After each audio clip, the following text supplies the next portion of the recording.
Wararkii ugu dambeeyay madaxweynaha dowladda Turkiga Rajab Tayyip Erdogan oo amray in ka badan 15,000 ciidamada badda ee Turkiga in ay si degdeg ah u gaaraan Soomaaliya. Ciidamadan oo ku wajahan xeebaha gobolka Awdal iyo guud ahaan gobolada waqooyi, xiisad ka taagan badda Cas iyo Xuutiyiinta Yemen oo laga cabsi qaba inay weerar ka fuliyaan biyaha Soomaaliya.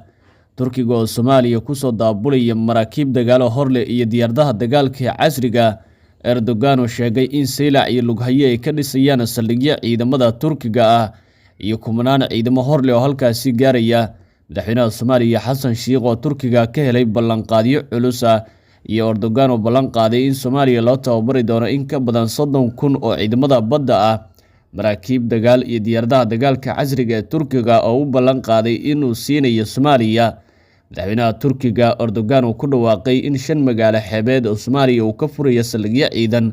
iyo muddo kooban oo uu ku tababari doono kumanaan ciidamada badda Soomaaliya oo awood u leh guud ahaan inay difaacaan biyaha Soomaaliya.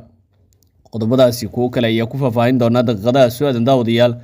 Intaana guda galin faahfaahinta qodobadaasi fadlan muuqaalka like taabo una sii share garee saaxiibada kala duwan ee kugu heliyay baraha bulshada. Nagu soo biir daawada haddii markii kugu horeysay aad soo booqatay channelka si aad halkan kala socoto wararkii ugu dambeeyay ee dalka iyo dibadda, xogaha xasaasiya iyo warar xaqiiqda ku saleysan. Wararkii ugu dambeeyay madaxweynaha dowladda Turkiga Rajab Tayyip Erdogan ayaa amray in ka badan 15,000 ciidamada badda ee dowladda Turkiga in si degdeg ah u gaaraan biyaha Soomaaliya, gaar ahaan xeebaha badda Cas ee gobolada waqooyi ee Soomaaliya. Madaxweynaha dowladda Turkiga ayaa habeennimadii xalay ahaa si degdeg ah ugu dhawaaqay in 15,000 ciidamo kor u dhaafay oo ka mid ah dowladda Turkiga in si dhaqso leh looga soo daabulo gudaha dowladda Turkiga si ay si degdeg ah ugu soo gaaraan xeebaha Soomaaliya. Maalmo ka hor, maraakiib dagaal oo ka mid ah dowladda Turkiga ayuu amray madaxweynaha Turkiga in si degdeg ah u gaaraan xeebaha Soomaaliya, gaar ahaan xeebaha gobolada waqooyi, halkaasi oo xilligan ay ka taagan tahay xiisado dagaal oo si weyn looga cabsi qabo in Xuutiyiinta Yemen ay halkaasi ka fuliyaan weerar kala duwan. Xilli qaar ka mid ah Xuutiyiinta Yemen markaasi ay gacanta ku dhigeen ciidamo ka mid ah maamulka Somaliland, waxaana weli sidoo kale xilligan la soo warinaya halis ka jirta halkaasi iyo in Xuutiyiinta Yemen ay halkaasi ka fuliyaan weerar hor leh. Dowladda Turkiga ayaa xilligan ku dhawaaqday in guud ahaan ay difaacayso amniga guud ee biyaha Soomaaliya iyo ka hortagga damaca Itoobiya ee ku aadan biyaha Soomaaliya. Ciidamada kumanaanka ah ee madaxweynaha dowladda Turkiga amray ayaa ku wajahan xeebaha gobolka Awdal ee Seylac iyo Lughaye iyo sidoo kale xeebaha kala duwan ee gobolada waqooyi ee Soomaaliya, halkaasi oo ah bartilmaameedyada ugu weyn ee xilligan ee badda Cas biyaha Soomaaliya oo xilligan ay si weyn u gaarayaan ciidamadan. Madaxweynaha Soomaaliya Xasan Sheikh Maxamuud oo qadka taleefanka kula hadlay dhigiisa madaxweynaha Jamhuuriyadda Dowladda Turkiga ee Rajab Tayyip Erdogan ayaa kala hadlay sidii si degdeg ah xilligan ay dowladda Turkiga ula wareegi lahayd amniga guud ee biyaha Soomaaliya iyo sidii xilligan dowladda Turkiga ay u qaadi lahayd tallaabooyin adag oo loo qaadayo ilaalinta biyaha Soomaaliya iyo sidoo kale xiisadaha xilligan ka taagan biyaha badda Cas ee Soomaaliya. Labada madaxweyne ayaa ka wada hadlay kor u qaadista iskaashiga istiraatiijiyadeed ee u dhexeeya difaaca labada dal iyo sidii labada dhinac xilligan ay u gaari lahaayeen go'aano degdeg ah oo lagu difaacayo biyaha Soomaaliya. Dowladda Turkiga ayaana ku dhawaaqday xilligan in la joogo xilligii ay si degdeg ah u qaadi lahayd tallaabooyin militari oo ku aadan ciidamada badda ee dowladdaasi iyo sidoo kale diyaarado iyo maraakiib dagaal oo hor leh xilligan la sheegay inay ku soo wajahan yihiin biyaha Soomaaliya si ay guud ahaan xilligan u difaacaan biyaha Soomaaliya iyo sidoo kale xiisadaha xilligan ka taagan biyaha badda Cas ee gobolada waqooyi ee Soomaaliya. Turkiga ayaa Soomaaliya xilligan ku soo daabulaya maraakiib dagaal oo hor leh xilli maalmo ka hor sidoo kale 2 markab oo ka mid ah kuwa dagaalka oo casri ah oo dowladda Turkiga ay u soo dirtay biyaha Soomaaliya iyo diyaarado dagaal oo casri ah oo loogu talagalay ilaalinta xeebaha iyo biyaha Soomaaliya oo xilligan si degdeg ah u amray madaxweynaha dowladda Turkiga ee Rajab Tayyip Erdogan. madaxweynayaasha dowladaha Turkiga iyo Soomaaliya ayaa si gaar ah uga wada hadlay arrimaha ku aadan difaaca badda, tamarta iyo biyaha Soomaaliya, iyadoo xilligan kulan dhanka qadka taleefanka ay wada qaateen labada madaxweyne si gaar ah loogu dul istaagay sidii xilligan ay dowladda Turkiga u qaadi lahayd mas'uuliyadda difaaca badda ee Soomaaliya oo ay dhowaan la gashay dowladda Soomaaliya. Dowladda Turkiga ayaana xilligan ku dhawaaqday in gebi ahaanba ay fulinayso heshiisyadii iyo tallaabooyinkii horey loo wada gaaray oo ku aadanaa ka shaqaynta difaaca biyaha Soomaaliya oo si weyn ay labada dal uga wada shaqaynayeen waayadii dambe. Xiisado ayaa ka taagan badda Cas iyadoo Xuutiyiinta Yemen ay xilligan soo badanayaan weerarada kala duwan oo ay ka fulinayaan badda Cas, iyadoo jiraan xiisado iyo dhaqdhaqaaqyo xooggan oo ku aadan marinada iyo ganacsiyada muhiimka ah ee biyaha Soomaaliya, halkaasi oo weeraro culus ay ka fuliyaan ciidamada kooxaha Xuutiyiinta Yemen oo halis weyn ku ah halkaasi,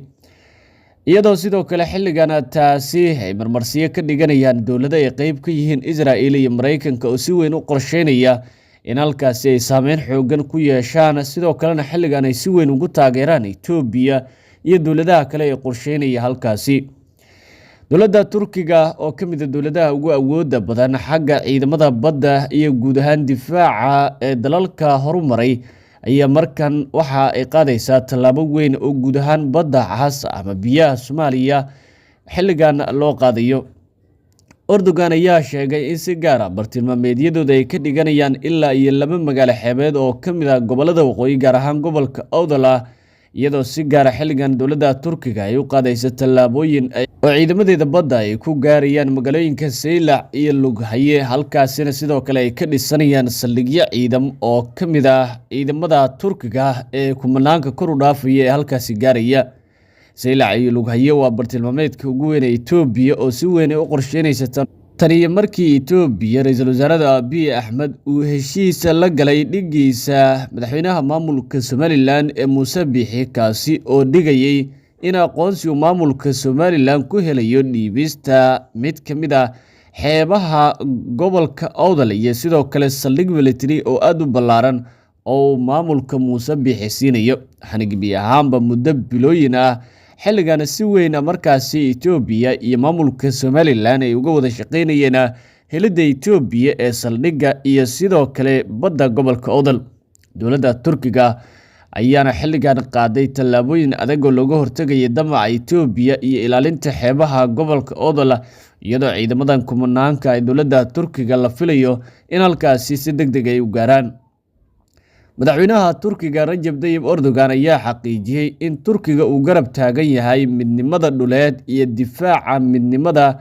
iyo ilaalinta biyaha iyo sidoo kale dhulka Soomaaliya iyo dadaalada Soomaaliya ee xilligan ugu jirto halganka adag ee looga ilaalinayo biyaha Soomaaliya cid walba oo doonaysa iyo xoreynta argagixisada ama dagaalada markaasi lagu ilaalinayo bad iyo bariba oo ku aadan kooxda Al-Shabaab iyo sidoo kale kooxaha kale ee badda sida Xuutiyiinta.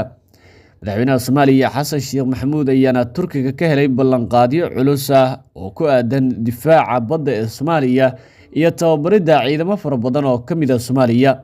Baarlamaanka Turkiga ayaa maalin ka hor ansixiyay heshiiska labada dal, horeyna baarlamaanka Soomaaliya ayaa u ansixiyay, waxaana hadda bilaabanaya dhaqangelinta heshiiskaasi iyadoo Turkigu uu qaadayo tallaabooyinkii ugu horreeyay oo si weyn u farxad geliyay dadka Soomaaliyeed. Waxaa Soomaaliya ku soo wajahan xilligan maraakiib dagaal oo hor leh iyo sidoo kale diyaaradaha casriga ee loogu talagalay ilaalinta xeebaha iyo badda Soomaaliya.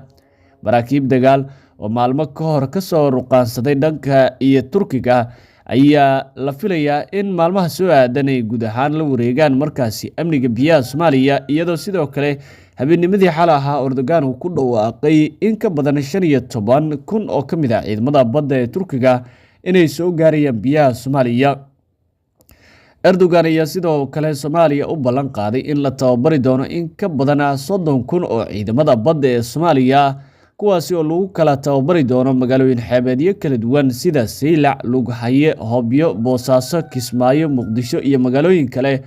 oo xilligan dowladda Turkiga ay qorsheynayso inay ka furato saldhigyo militari oo lagu tababarayo ciidamada badda ee Soomaaliya, iyadoo sidoo kale madaxweynaha Turkiga Rajab Tayyip Erdogan uu ballan qaaday in ciidamadaasi ay heli doonaan agab loogu talagalay ilaalinta badda sida maraakiib iyo diyaarado dagaal oo Turkiga u ballan qaaday Soomaaliya. sidoo kale ciidamada Turkiga ayaa xilligan sidoo kale la filayaa in si guud ay u gaaraan xeebaha magaalooyin badan oo kamid ah Soomaaliya, waxaana saldhigyo ay ka samaysan doonaan gudaha badda, bariga iyo xeebaha sida dhulka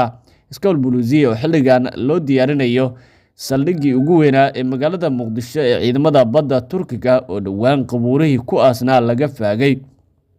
madaxweynaha Turkiga ayaa ku dhawaaqay in ilaa 5 magaalo xeebeed Soomaaliya laga furayo saldhigyo militari oo lagu tababaro ciidamada Soomaaliya.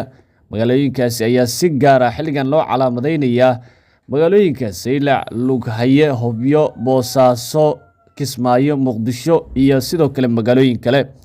sidoo kale waxaa jira saldhigyo kale oo xogaha hordhaca ay sheegayaan in ciidamada Turkiga ay ka samaysan doonaan magaalooyin kala duwan sida Barawe iyo goobo kale oo istiraatiiji ah oo laga ilaalin doono badda Soomaaliya.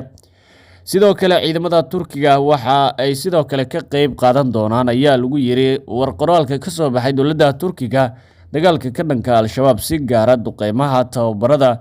oo markii horeba socday iyo daboolidda baahiyaha militari ee ciidamada Soomaaliya ee bariga, iyadoo dhanka iyo baddana xilligan ay si weyn xoog u saarayaan ciidamada dowladda Turkiga ee la filayay inay soo gaaraan gudaha Soomaaliya oo xilligan si gaar ay u qaadayaan ilaalinta midnimada dhuleed iyo sidoo kale ilaalinta biyaha iyo xeebaha Soomaaliya.